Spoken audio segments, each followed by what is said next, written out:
चक्का उठाउनु चाहिँ मिस्त्री आउँछ डायमन्डको सुरालाई निकाल्नु पर्ने छ यो नजिम गरेर।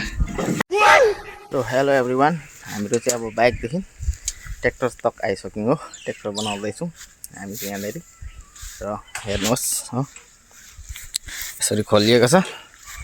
यता चक्का पुराएको छ, यता खोल्दैछ, यहाँ जेक लगाएर चाहिँ यसरी खोल्दैछ। हेल्पर चाहिँ आउँदैछ मेरो उहाँनिर हो तल यहाँ बरङ्गा लाउनुको लागि।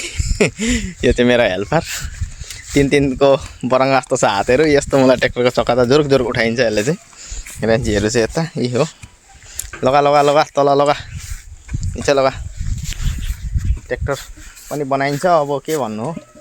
यसले चाहिँ यहाँनिर लाउँदैछ। यसको चाहिँ सब बेरिङहरू यताको ओइल सिलहरू सब चेन्ज गर्नुपर्ने अरे र यसलाई डाइरेक्ट खोलेर निकालिदिँदैछ हो। अब यहाँनिर चक्का उता निकालेर यसलाई निकाल्नु पर्ने छ। ट्र्याक्टरको ब्लक आताको चाहिँ अरू बेलाको चाहिँ के हुन्छ थाहा छैन। उताको चक्का खोल्नु थाल केटा। हेल्पर ट्र्याक्टरको चक्का खोल्नु कस्तो लाग्दो रहेछ? खतरा छ नि यार, यत्रो यत्रो चक्का छ फेरि।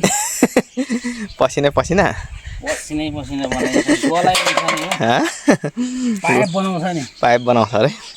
अच्छा से खोलो हाँ, अच्छा से खोल नहीं तो रेंज ये मिलेगा हाँ, ये मिलेगा हाँ।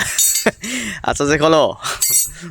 अब यहाँ बसिरहेको छु म चाहिँ हेल्परलाई खोल्नु लगाएर। गरम भयो नि त, अलिक आराम गरेको।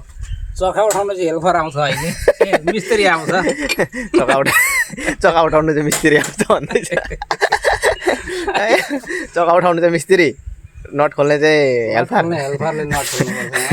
हेल्परले नट खोल्नुपर्छ अरे, मिस्त्री चाहिँ चक्का खोल्नु बिजोक छ गाइस। के भयो सो एभ्रिवान, हेल्परले चाहिँ झनै ट्र्याक्टर पल्टाइदिएन हो।